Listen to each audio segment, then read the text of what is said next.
একটি বৃত্তের পরিধি দেওয়া আছে আর ক্ষেত্রফল দেওয়া আছে, তো ক্ষেত্রফল লাগবে না, এটা পরিধি আর তো।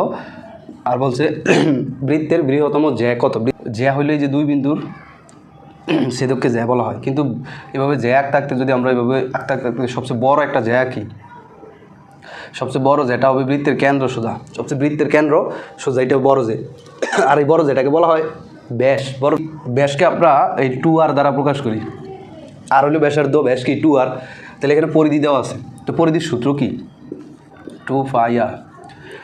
বৃত্তের পরিধির সূত্র হলো 2πr। তো 2πr সমান কত 132। তাহলে 2r এখানে রাইখা দেই আর ফাইটাকে বেশি নিয়ে যাই, 132 ভাগ পাই, পাই দিয়ে 132কে ভাগ করো, পায়ের মান কত 3.1416। তাহলে দশমিক খেয়ে আমরা সোজা 3 দিয়ে ভাগ করি, 3 দিয়ে ভাগ করলে আমাদের 3 × 12 3 × 44 হয়।